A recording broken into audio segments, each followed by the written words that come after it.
Hi everybody, welcome back to Uninhibited, the web series dedicated to forensic DNA, brought to you by me, Nick Andrews, and my fellow field application scientist, Peterjon McInerney, two former forensic DNA analysts turned FAS at Thermo Fisher Scientific.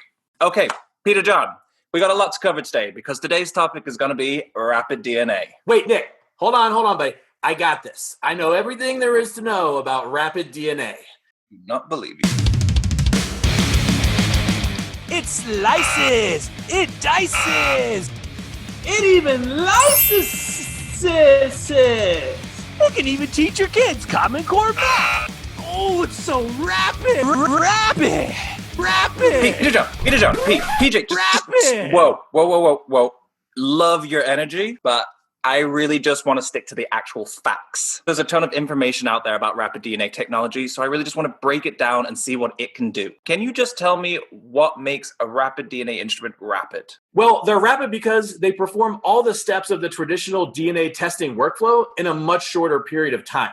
The Applied Biosystems RapidHIT ID system can process DNA-containing samples in about 90 minutes. Finally! We are getting somewhere. We know what the RapidHIT ID system does, so let's talk about what it can do for the criminal justice system. Law enforcement agencies in the United States with the applicable legislation could process arrestee DNA using the RapidHIT ID system in their booking station, similar to evidence collection already performed by the policing agency. And these agencies could even use a portion of the collected evidence from crime scenes to rapidly generate leads and help direct investigations. Great. So you know about the potential for booking stations and investigative leads. But what about the use cases for forensic labs? There are several different ways the RapidHIT ID system could fit into a DNA analysis workflow, such as urgent rush cases, missing person investigations, disaster victim identification, and even bone analysis.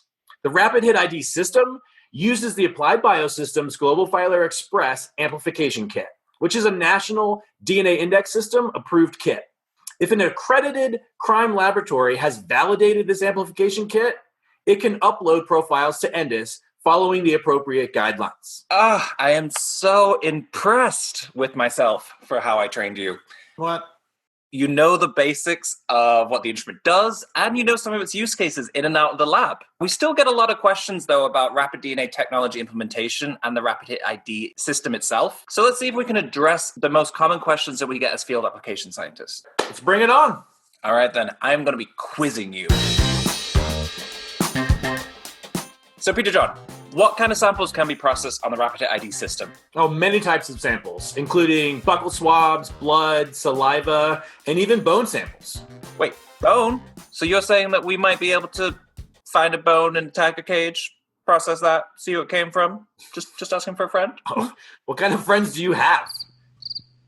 Fine. All right, question 2. I have a high throughput direct DNA workflow, and I can do 96 samples at once. Why would I need rapid? Well, the RapidHIT ID system is not designed as a high throughput solution. It's designed to be fast. It's meant to supplement your traditional workflow for urgent case processing and confirmations. God, you are just killing it. Moving on. Oh, here's a good one.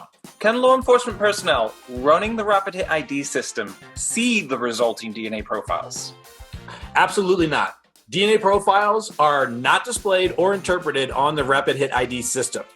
Users will only see a check mark or an X. DNA profiles are then automatically transferred to the Applied Biosystems Rapid Link software in the crime lab, where only qualified DNA analysts can review them. That's why partnering with law enforcement agencies is crucial. I could not have said that better myself. So does the RapidHIT ID system consume the samples? What if I need to retest them? You can take the swab right out of the sample cartridge after a run and retest. We recommend collecting samples with the 2-swab method. This allows for one swab to be used for rapid testing and the other swab for additional DNA analysis. I have rapid on the brain. Okay, Peterjon, very last question. People always quote first pass success rate for rapid DNA technology, but what does that mean? Well, for Thermo Fisher Scientific, first pass success rate is determined by whether the instrument obtains a full DNA profile or a full genotype at all markers tested in the Global Filer Express kit. Wow, just wow, Peterjon. I am so impressed. You have rapidly nailed and excelled in my rapid-fire rapid questioning. We've covered a lot of information in today's episode. If you had to leave us with your 5 top tips to remember about the RapidHIT ID system, what would they be? They would be: Number 1, for analysis. Rapid DNA technology is recommended for applications like reference samples, investigative leads, disaster victim identification, and bone analysis. Tip number 2, for NDIS. You can upload profiles generated through the RapidHIT ID system using the modified rapid DNA workflow. Number 3, on interpretation. DNA profiles are not displayed or interpreted on the RapidHIT ID system. Number 4, about partnerships. Work with your law enforcement agencies to maximize the results. And lastly, number 5, for collection. With the RapidHIT ID system, you can take the swab out of that sample cartridge after a run and retest it. Thanks, Nick. Those are all great tips. But do you have any closing comments that you would like to add for this episode?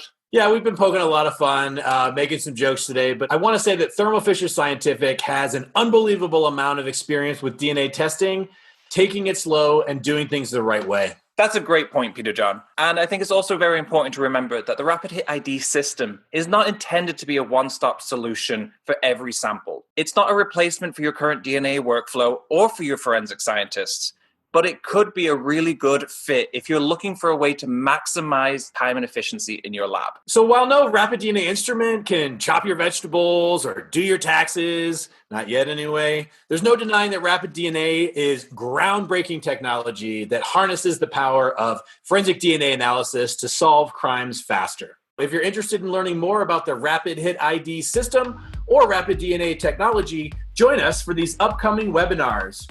We'll put the links in the comments below. All right, Nick, anything else to add? The only thing I would add is always remember your FAS and HID tech support are there if you need anything. Yeah, we can be contacted via email, or you can contact your local field application scientist, account manager, or even the HID tech support line. All right, that's it for this episode of Uninhibited. We'll see you next time. Bye, guys.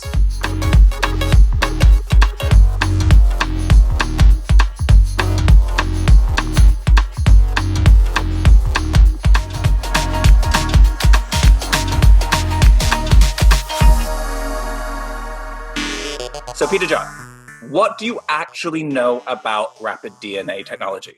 Well, Nick, I actually know everything about rapid DNA technology. It's a single capillary instrument, which means it processes just one sample at a time, but it does that really fast, which is why they call it rapid. It's only like 90 minutes, okay? So you put your sample in there, and of course, there's like 2 different cartridges, and basically those do every part of SDR DNA analysis from extraction or lysis, all the way to capillary electrophoresis, which of course, if I didn't mention it, the Applied Biosystems RapidHIT ID system is a single capillary instrument. So it can only process one sample at a time, but it does that in about 90 minutes or less. And that's everything. Like I said, from start to finish, lysis, extraction, amplification, all the way to capillary electrophoresis inside of one little tiny box. Okay. Camera. Hey, Rewind. yo, camera. Yo, give me the camera. Using the RapidHIT ID system at their booking stations. Similar to Evelyn. What the hell is Evelyn's? I don't know. Yo, camera. What kind of Evelyn's types? I just want to say rapid one more time. Rapid. Come on, camera. There we go. Kind of sounds like I'm ribbiting. Ribbit. Rabbit. I'm going to look like Toad from Mario Kart. It's licensed. Camera. Hey, there you go.